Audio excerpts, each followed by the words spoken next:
ছেলেদেরকে ঠোসালাম। এটা করা হয়েছে ডিয়ার পার্ক। দেখতে সুন্দর। হ্যাঁ, তোমাকে ঠোসালাম যে কোন দিকে যাচ্ছি করে না কোথাও নিয়ে গেলে এই অবস্থাই হয়। এসেছিলাম, দেখেছো মানুষ জিদে পড়লে কি না করতে পারে।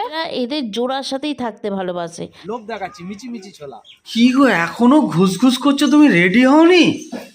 এটা তোমার ঘুসঘুস মনে হচ্ছে? কি করে রেডি হব?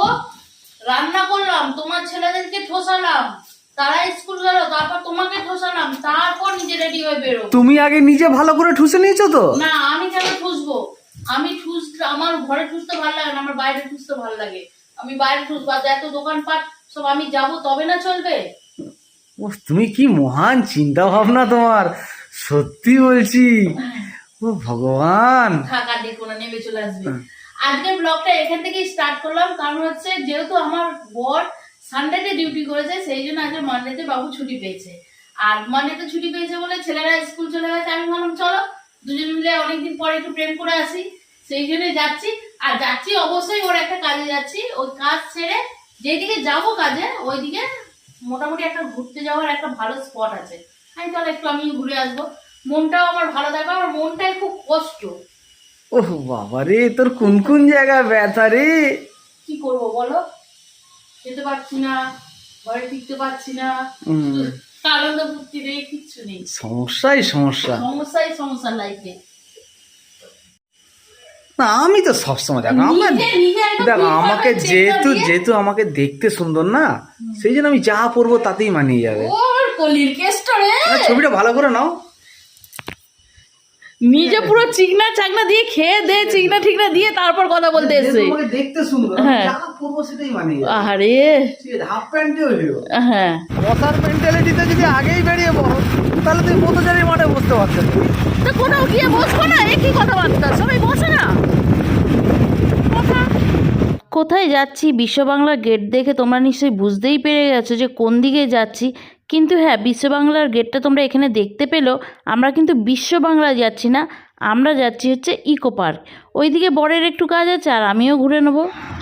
কত কষ্ট করে তারা হুড়া করে রান্না বাড়ি করে খাইয়ে দাইয়ে তবে এলাম।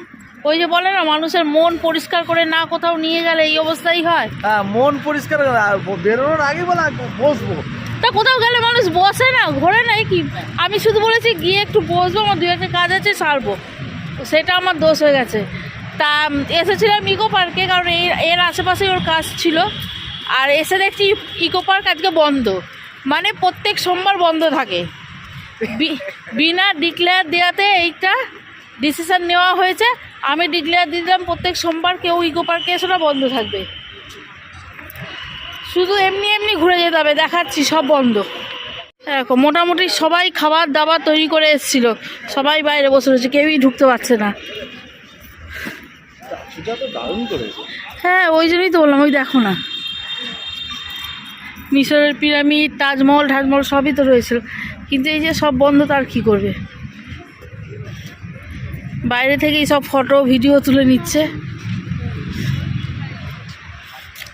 সব প্রত্যেকটা গেটই বন্ধ।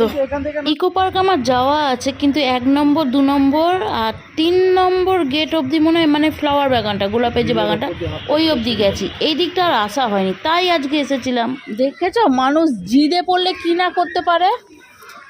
তাকে আমি তাকে আমি বলেছিলাম ঘুরে তো আজকে বাড়ি যাব। তাই ইকো পার্কেরই 6 নম্বর গেটের দিকে এইটা করা হয়েছে ডিয়ার পার্ক। ওই পাখি, মানে ছোটোখাটো একটা চিড়িয়াখানা, মিনি চিড়িয়াখানা, কিন্তু দেখতে কিন্তু এই জায়গাটা খুবই সুন্দর, তাই না? ভালো, বেশ ফুল টুল চারিদিক থেকে সুন্দর সাজিয়ে দিচ্ছে। মানে ছোটোখাটো চিড়িয়াখানার মতন করেছে, বেশ ভালোই। এখানে পাখি, হরিণ, হাতি, কুমির সবই রাখা হয়েছে। চলো ঘুরে ঘুরে দেখাচ্ছি। কথায় আছে না, যা হয় ভালোর জন্য, আর যেটা হচ্ছে সেটা ভালোর জন্যই। ভাগ্যিস ইকো পার্ক বন্ধ ছিল, তাই এখানটা আসতে পারলাম। আর এইখানটা এত সুন্দর করে সাজানো গোছানো না, ফ্যামিলির সাথে এসে বাচ্চাদেরকে নিয়ে বেশ খানিকক্ষণ সময় কাটানোর জন্য বেস্ট জায়গা হয়েছে। আমাদের কলকাতা জু যেমন বড়সড়, এটা তো অতটা বড়সড় না, কিন্তু দেখে যা মনে হচ্ছে, প্রোগ্রামিং যা চলছে, তাতে কিন্তু এটাও সেরকম বড়সড়ভাবেই কাজ হচ্ছে। চারিদিকে ঘেরা রয়েছে, কিন্তু যতটুকু ওপেন করা হয়েছে তাতে যা বোঝা গেল। কলকাতা চিড়িয়াখানায় যেমন ম্যাকাও, কাকাতুয়া নানা রকম পাখি রাখা হয়েছে, এখানেও ঠিক সেরকমভাবেই রাখা হয়েছে। কিন্তু ওইখানে যে গন্ধটা তোমরা চিড়িয়াখানায় গেলে পাও না, এখানে সেই গন্ধটা একদমই পাবে না। একদম পরিষ্কার সুন্দর। আর কিছুক্ষণের জন্য মনে হচ্ছে যে হ্যাঁ একটা জায়গায় এসেছি, আর ভালোও লাগছে। পাতা খাচ্ছে গো, সর্দি হ্যাঁ, তুলসী পাতা নিয়ে উঠছে তো মুখেতে। হ্যাঁ সর্দি হয়েছে ওর, না ওর হাজবেন্ডের দেখো। ও কেন হাজবেন্ডের কেন? এটা তো হাজবেন্ড হতে পারে, ওটা ওয়াইফের জন্য নিয়ে যাচ্ছে। সবসময় হাজবেন্ডেরই সেবা করতে হবে। ওই দেখো তুলসী পাতাটা পড়ে গেছে, ওই দেখো ও নিয়ে উঠছিল, ও নামছে, হ্যাঁ পড়ে গেছে, আবার নিতে উঠবে। এই যা নিয়ে আয়, পড়ে গেছে, নিয়ে আয়। চলো এবার তোমাদেরকে দেখাই ব্ল্যাক ডার্ক। ব্ল্যাক ডার্ক কেন বলছি, এই প্রজাতিটা আমাদের ইন্ডিয়ান প্রজাতি না, এটা লন্ডন প্রজাতি, লন্ডন থেকেই আনা হয়। কিন্তু এই হাঁসগুলো সম্পূর্ণ কালো হয় আর মুখটার কাছে একটু লাল হয়। একটাই হাঁসগুলোর বৈশিষ্ট্য কী বলো তো, এরা এদের জোড়ার সাথেই থাকতে ভালোবাসে। আর একটা জোড়ার যদি একজন কোনোভাবে মারা যায়, ও আর সে সারা জীবনে আর কোনো জোর করে না।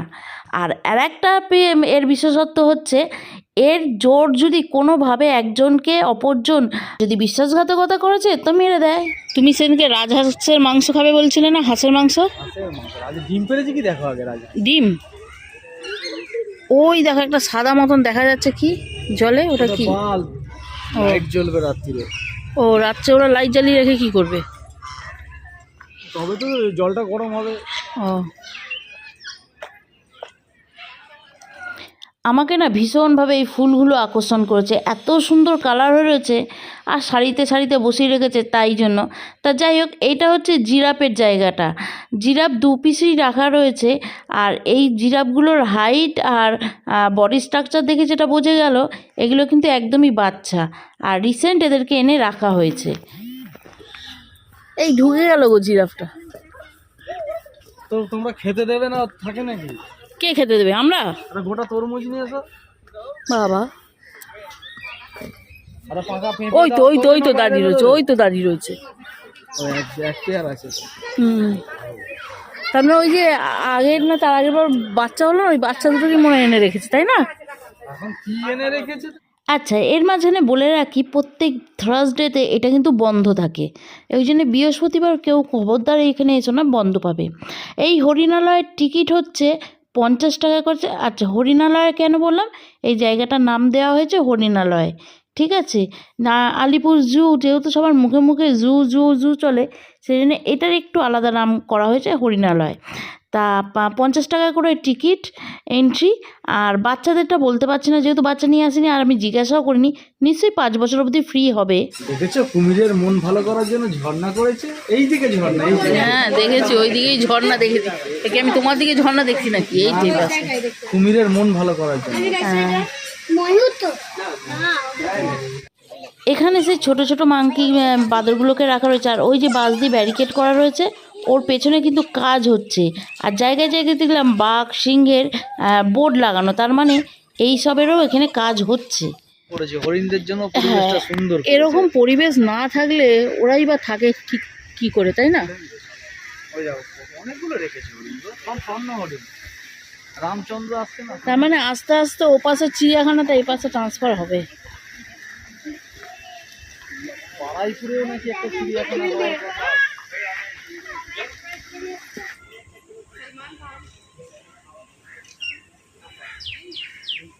আহ আহ আহ আহ ছোলা দেবা। আহ আহ আহ তুমি ওইভাবে ডাকলেও আসবে। আর না ঠিক আছে, ছোলা লোভ দেখাচ্ছি, মিচি মিচি ছোলা।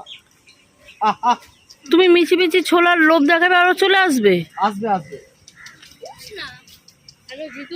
হ্যাঁ ওই তো আসছে, দেখেছো? হ্যাঁ শুনছে শুনছে শুনছে। আহ আহ যেহেতু জায়গাটা একদমই নতুন তৈরি হচ্ছে, সেই জন্য এখানে সেইভাবে তো খাবার দাবারের দোকান আশেপাশে ভেতরে কিছু নেই। তবে হ্যাঁ একটা এই ক্যাফে আছে, তোমরা চাইলে এখানে খেতে পারো। আবার বেশিরভাগ সব বাড়ি থেকেই খাবার দাবার বানিয়ে এখানে এনজয় করছে। তা আমরা যেহেতু খাওয়া দাওয়া করে গিয়েছিলাম, আমরা কিন্তু কোনোরকম কিছু খাইনি, যা খেয়েছি বাইরে এসে। এটা হচ্ছে হরিণালয়ের থেকে অপোজিটেই এই জায়গাটা, এখনও অবধি সেইভাবে জমজমাট হয়নি, সেজন্য খাবার স্টল এখানে খুবই কম। এই ভুট্টা, আইসক্রিম, ডাবের জল ছাড়া আর কিছুই পাবে না, ঠিক আছে। আর এখানে পার্কিংয়ের ব্যবস্থা আছে, যারা গাড়ি নিয়ে আসতে চাও অবশ্যই পার্কিং পেয়ে যাবে, একদম অপোজিটেই পেয়ে যাবে। আর ঘুরেও ভালো লাগবে। এখন যেহেতু বেশি লোকজন জানে না, সেই জন্য অতটা ভিড় নেই, তবে আসলে কিন্তু এখনই মজা পাবে। আমার সিলেকশানে খাবে এটা হচ্ছে ন্যাচারাল, এতে কোনো আর্টিফিশিয়াল নেই, এতে শরীর, স্বাস্থ্য, মন। তোমার সিলেকশনে যদি খাওয়া শুরু করি তুমি তো জল খাইয়ে রেখে দেবে। ঠিক আছে, না না, ভুট্টাটা খাও, ভালো জিনিস, শরীরের জন্য খুব ভালো। এমনি তো এখানে আর কোনো খাবার স্টল নেই, খেতে গেলে ওখানে একটা ফুচকা আছে, একটা আইসক্রিম আর এই ভুট্টা। আর ভেতরে যদি খেতে চাও অবশ্যই খেতে পারো, কিন্তু আগুন আগুন হলে ওই খাবার তো এখন সবাই মোটামুটি লাঞ্চ করে এসছে। আর আমি তো আমার বরকে খাইয়ে দাইয়ে ঠুসিয়ে নিয়ে এসেছি। আমি তো কিছু খাবো না। চলো খাও খাও খাও খাও খাও। হেলমেটটা মাথায় দিয়ে যেতে যেতে খাবো, আচ্ছা। দাঁড়িয়ে এখন খাবো কেন? আমরা যেহেতু ভাত খেয়ে বেরিয়েছি সেই জন্য আর রাস্তায় কোথাও কিছু খাইনি, তবে হ্যাঁ, ছেলেরাও স্কুল থেকে বাড়ি চলে আসবে, আমরা যেতে যেতে একটু চপ নিয়ে ঢুকবো। একটা কাঠের উনুন করে দেবো। চপ খেতে বাড়ি নিয়ে যাচ্ছি। না না, একটা কাঠের উনুন করে দেবো, কি বলো? ওটাই বাকি চলে ছাদের উপর তারপরে। হ্যাঁ। কেমন খাচ্ছ? হেভি খাচ্ছে। হেভি খাচ্ছ না? তেলে ভাজা সবসময় হেভিই লাগে। কি করে মুখে নিচ্ছ কে জানে এই গরমটা। হাতেই নিতে পারছি না। গরম আগুন কড়া থেকে নামিয়ে দিল বাবা। চলো ভুট্টা খেয়ে চপ নিয়ে বাড়ি এসেছি, ঠিক আছে। এবার করবো হচ্ছে মুড়ি মাখা। মুড়ি মাখার জন্য একদম মুড়ি তোরজোর নিয়ে এসেছি, ফুলুরি, চপ, শসা, টমেটো, আলু। আর এই আলুর মধ্যে এটা হচ্ছে আচারের তেল আর মশলা, এখানে পেঁয়াজ লঙ্কা। আর এই শসাটা হচ্ছে আমার বাচ্চার অরির, সঙ্গে চানাচুর। আর এনেছি চা, জমিয়ে একটা মুড়ি মাখবো, খাবো। আর তারপর রাত্রে দেখি কি করবো। ও কি করবো, কি আবার চিকেন নিয়ে এসেছি, যদি ইচ্ছে করে তো করবো, না হলে করবো না। গুড় দিয়ে হলো একটা করে রুটি তো খাবো রে বাবা। গুড় দিয়ে হলে একটা করে রুটি আরে খাবো। লঙ্কাগুলো অত মোটা মোটা কেটেছো, গালে পড়লে কান গরম হয়ে যাবে তো পুরো। তুমি কি চুষবে নাকি গালে নিয়ে? তুমি তো চিবিয়ে খাবে দাঁতে, তো গালের সাথে কি সম্পর্ক? কানটা তো গরম হয়ে যাবে। গালের সাথে সম্পর্কই নেই, ওটা তো তুমি চিবিয়ে খাবে। আচ্ছা, আমার পাতে যা করবে আমি তোমাকে দিয়ে দেবো। না, যে যার ভাগেরটা শেষে খাবে, সে লঙ্কা বলো মুড়ি বলো। চলো মেখে নিয়ে খেতে খেতে গল্প করছি, কেমন? আর গল্প করবো না গো, খেয়ে দিয়ে নিয়ে শুয়ে পড়ছি। লঙ্কাগুলো ফাইন চপ করতে হয়, ফাইন চপ। আমি পারি না, ব্যাপারটা শিল্প নেই তোমাদের মধ্যে। এই আর শিল্প আমি আর জোগাতে পারছি না, আর কোথাও শিল্প নেই আমার। আজ কোনো শিল্প বলতে আমার কিছুই নেই, শিল্পের উন্নয়ন শেষ।